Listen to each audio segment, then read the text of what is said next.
Welcome. You're listening to TALRadio powered by Touch a Life Foundation, and this is Foodology. I'm radio host Devansh, and on this show, I talk about the enormous world of a little word called food. This episode is a continuation of the previous episode, and if you missed out, you can always check out the podcast. But it's alright if you're already here. I'm gonna give you a quick little rundown on everything that I talked about in the previous episode, which was all about the world of sodas. Today, I'll dive deeper into the complex and addictive world of soft drinks. Stay tuned. Be it wine, beer, mead, or any drink which originated thousands of years ago, and how people found numerous ways to reinvent them to make them more appealing to the masses. Humans would go above and beyond to make sure that their palates are satisfied, especially when it comes to cold drinks. Assorted beverages were no strangers to the ancient people. The ancient Romans and Greeks took mountain snow and poured honey and wine over them. The earliest evidences of this can be found in the 4th century BC. Today, with modern technology, this affinity towards drinks has turned into a billion-dollar business. First, artificially made carbonated water drinks were made in the late 1700s. The origins of such drinks can be found 2000 years ago in ancient Greek and Roman empires, who started noticing the beneficiary medicinal effects of natural springs that produced carbonated water. Torbern Bergman and Joseph Priestley in the second half of the 18th century were the first to be able to replicate the carbonation effects in beverages. I continue to talk about the most popular soft drink in the world, Coca Cola, which was made by John Pemberton in 1886. And the recipe is still a very closely guarded secret. The Diet Coke brand was introduced to the market in 1982. Which became a revolutionary low-calorie soda to play off the emerging values of diets and health concerns. Soda is everyone's guilty pleasure. We all enjoy it. And sugar is not the only ingredient to blame when it comes to soda's addictive qualities. There's also caffeine, which is a stimulant, and our brain craves things that stimulate it. Caffeine not only speeds up our thinking but also has its own unique ability to activate reward pathways that involve dopamine. Maybe that's why we love soda so much. The drinking of either natural or artificial mineral water was considered a very healthy practice. American pharmacists who were selling most of the mineral waters started to add medicinal and other flavoring herbs to these unflavored beverages to replicate the health benefits of the carbonated drinks which were used thousands of years ago. They used ingredients like birch bark, sarsaparilla, fruit extracts, and whatnot. The early drugstores with their soda fountains became a popular part of the American culture.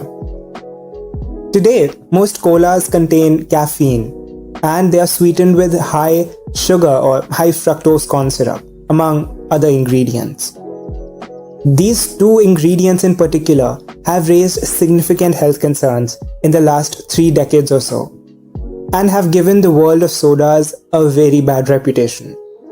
Funny because they were originally created to fight health problems. Multiple studies report that sodas have a clear association with weight gain. Research shows that people tend to drink sugary sodas in addition to the calories that they would consume otherwise.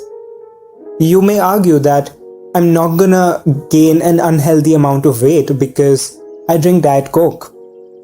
Well, the thing is, diet soda is usually calorie free, and it's natural to assume that it could aid weight loss. However, there's a lot of research that suggests the association may not be as straightforward as people think. Studies have found that using artificial sweeteners and drinking high amounts of diet soda is associated with an increased risk of obesity and metabolic syndrome. Scientists have suggested that diet soda may increase appetite by stimulating hunger hormones, altering sweet taste receptors, and triggering dopamine responses in the brain. Given that diet soda drinks have no calories, these responses may cause a higher intake of sweet or calorie-dense foods. That results in weight gain. However, on the brighter note, evidence of this is not consistent in human studies and still needs a lot more work. So maybe you can chill, but remember, have it in moderation. Another research in this field found that consuming too much fructose may lead to insulin resistance, which is a feature of metabolic syndrome. You may become less sensitive to hormone insulin, which clears sugar from your blood. And it could increase your risk of type 2 diabetes. The acids and sugars which are present in soft drinks can contribute to tooth decay and poor oral health, as sodas eat up and dissolve tooth enamel. Well, sodas once in a while are okay, but drinking them on a regular does more harm. If it's carbonation that you crave, you can try sparkling water, and you can naturally flavor it, like make a ginger syrup at home or fruit syrups, fruit concentrates, and whatnot. And if there's caffeine that you need, try a glass of iced tea. Flavor it with lemon or a tiny splash of some juice to keep the sugar content low. If it's still not sweet enough, you can use stevia or natural sweeteners like honey or maple syrup. But try to avoid soft drinks as much as you can. The soda industry is worth over $300 billion and continues to grow despite many backlashes from health scientists and media. Today, 95% of soda companies are proudly and knowingly contributing to the declining health of masses. What happened to replicating the effects of natural spring water to cure and rejuvenate the body? Nobody knows.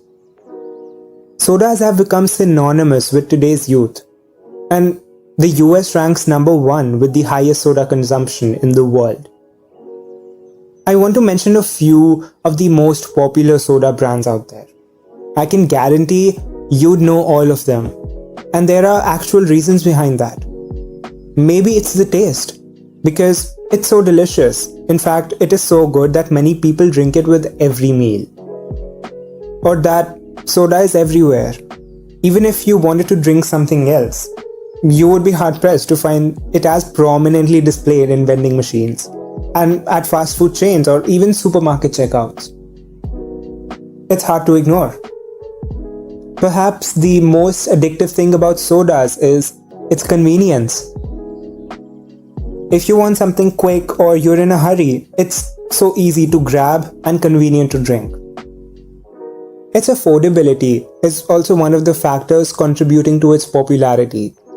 Soda is pretty inexpensive when compared with fruit juice and milk. And with combo meals, a large soda is only an extra $1 and you get fries too. Okay, here are some of the most popular soda brands in the world. Starting off with Pepsi. Pepsi was originally an attempt by a pharmacist, Caleb Bradham, to duplicate the achievements of their well-known competitor, Coca Cola. Pepsi was initiated in 1989. It was upgraded to become the Pepsi Company by 1902 due to the drink's incredible success. Today, Pepsi is much larger than the drink that it was formulated to compete against, Coca Cola. And here is Coca Cola and Diet Coke, the one and only. I did talk a lot in detail about the history and the ingredients used to make Coca Cola in the previous episode. You should go check it out. Coca leaf and cola nut are two ingredients which play a major flavoring and stimulating role in the drink. Diet Coke promised to deliver the same delicious taste without the harmful health aspects of soda. Instead of sugar, artificial sweeteners such as aspartame, saccharin, sucralose are used to sweeten them. Fanta. Whenever you go out to any convenience store or any store in general and see assorted soda drinks displayed, the bright orange color of Fanta is hard to ignore. It was invented during the World War II in Germany, which was the second largest consumer of its parent company's brand, Coca Cola. Fanta was created by Max Keith, head of German Coca Cola operations, to establish an alternative that could be made from food scraps of seasonal fruit. After the World War II, the soda was brought to Italy for rebranding, and the famous orange flavor of Fanta was added. The next drink on my list is Red Bull, a teen favorite of all time. People are always on the lookout for new ways to keep themselves awake, and Red Bull brand fits right into this demand.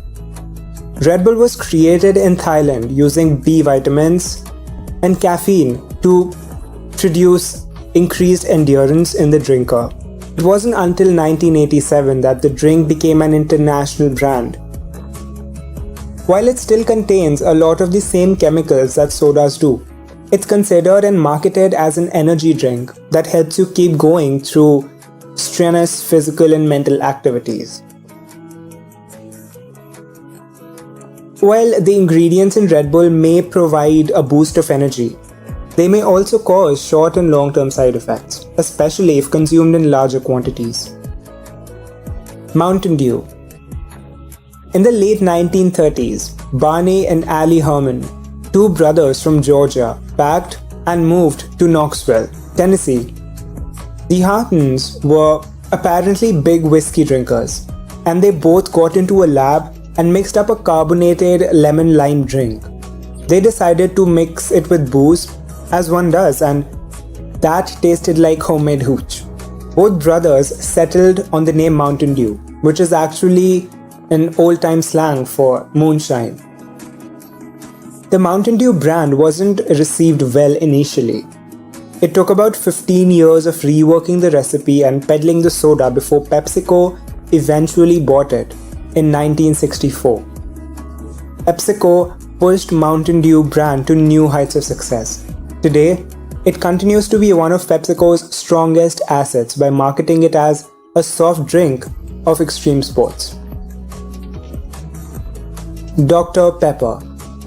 About 130 years ago, a pharmacist named Charles Alderton formulated a new soft drink which later came to be known as the brand Dr. Pepper. This soda became so popular among locals that the pharmacist couldn't keep up with the demand. The brand ultimately partnered with a juice company called Snapple to form the Dr. Pepper Snapple Group. It remained like this until 2018 when Keurig purchased Dr. Pepper for $18 billion. This apparently newer brand of clear colored soda, which almost looks like water, took off internationally by 1970. It remains to be one of the most profitable brand names associated with the Coca Cola company. Can you guess what it is? Of course, it's Sprite. Sprite is a lemon-lime flavored alternative to the caramel nature of its distinct cousin, the Coca Cola. It was introduced to the US in the early 1960s and immediately became a hit. Sugary soft drinks are a guilty pleasure for many consumers and a massive business for producers. The top competitors in the soda game who dominate the market make over $20 billion each. Crazy, right? Cola dates back to 1886. the year that John Pemberton invented Coca Cola, which was quickly imitated by other companies. Today, the two most popular cola companies are Coca Cola and Pepsi, with over 2,800 products available in over 200 countries. However, when research started surfacing about the negative health effects of these sugar-sweetened carbonated beverages, soda went from being praised to being condemned within a matter of months. While soda can certainly be tasty and refreshing, it's definitely worth knowing what exactly is inside a can of soda and how those ingredients affect your health. It's common knowledge these days that soda is not good for your health, right? Drinking soda, especially the conventional kind with tons of sugar, has been linked to several health complications, including chronic diseases such as type 2 diabetes and obesity. Knowing that conventional soda is not exactly healthy, but also knowing that people still want their carbonated caffeine fix, several new manufacturers of healthier soda drinks have popped up recently in the market. Brands like Olipop, La Croix, Spendthrift, Zavir, Perrier, and Bubbly make soda-like beverages with carbonated water, minerals, natural flavors, or natural sweeteners. Zavir, for instance, sweetens their zero-calorie soda with stevia. Carbonated water encompasses several different types of fizzy, bubbly water, and the term is interchangeably used with both soda and sparkling water. These all new brands can serve as good alternatives to conventional soda. Remember, moderation is always the key. Thank you so much for sticking around with me on this episode of Foodology. I had an incredible time talking to you. This is radio host Devansh, signing off. Hope you have a beautiful and a magical day ahead. See you soon.